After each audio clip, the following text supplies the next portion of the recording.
All right. Hello, everybody, and welcome. This is chapter 6.1, and we are working through the Holt McDougall algebra curriculum.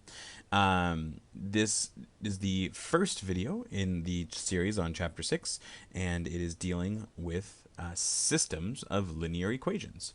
In this very first section, we're going to solve linear systems by graphing. So over here on your left is your Common Core State Standard that is linked with this.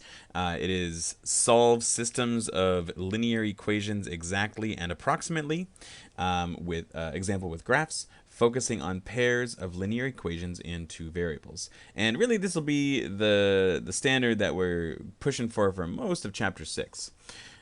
In specific, in this video, you will be able to check and see if a coordinate pair is a solution to a system. Remember, a coordinate pair being a point, right? And a solution being something that makes a true statement, as ways that we have framed it in the past. The second thing you will be able to do is be able to graph a system to approximate the solution to a system of equations. And again, solution being the spot that makes a true statement. So before we go into our first example, though, let's talk a little bit about what a linear system is. A system of linear equations, also called a linear system, consists of two or more linear equations in the same variable. So for example, in previous chapters we've done linear equations. We've seen a linear equation, something like that. That would be a single linear equation, whereas a system of linear equations simply says that there is a second equation with the same variables and that these two are linked. Okay. Now a solution of a system of linear equations in two variables is an ordered pair that satisfies each equation in the system. And again, remember, ordered pair means a point, so it is both an x and a y value. It has a, oops, that one's not very straight. It has a position on a coordinate plane. More specifically, that position is the intersection point of the two lines, right? So a solution is the intersection of two lines. And really, most of chapter 6 is the variety of ways that we are going to do to find that intersection point. And that intersection point has a lot of importance depending on the particular context you're talking about. It represents a variety of different things. So that's what we're going for, right? That's the goal. Find the solution, which is the intersection of the two lines. And we will know it is a solution because a solution will make, oops, hit a button wrong. A solution will make a true statement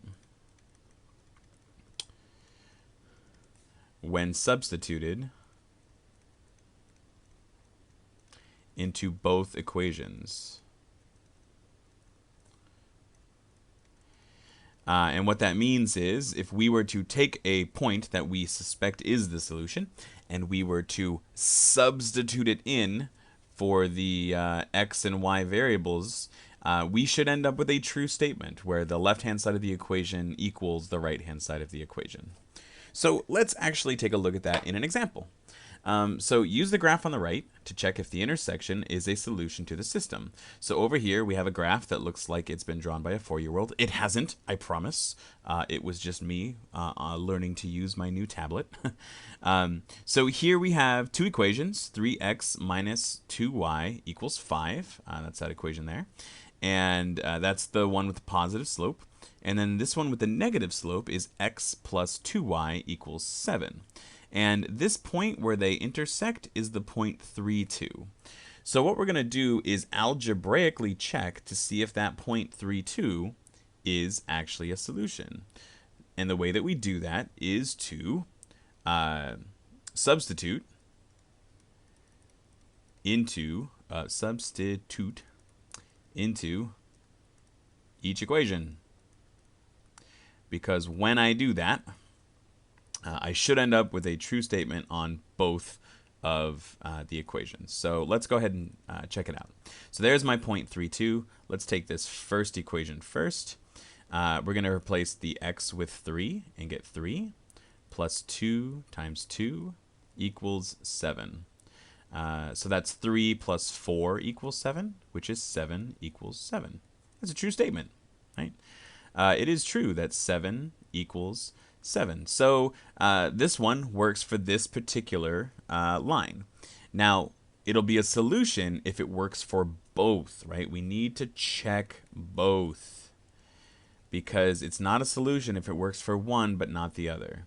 So let's check this other one here, and we will replace the x with 3, and we will replace the y, the y with 2. Let's get my eraser, sorry. We're going to replace the y with 2.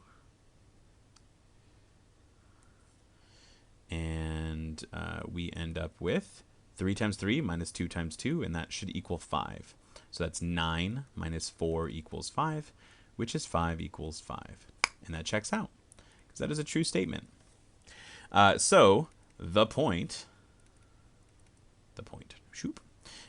3 comma 2 is a solution.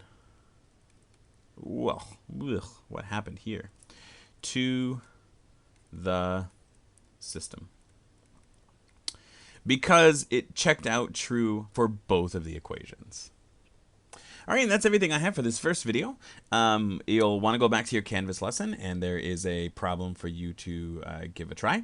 And then the beginning of the next video will show those solutions. So we'll see you in just a second.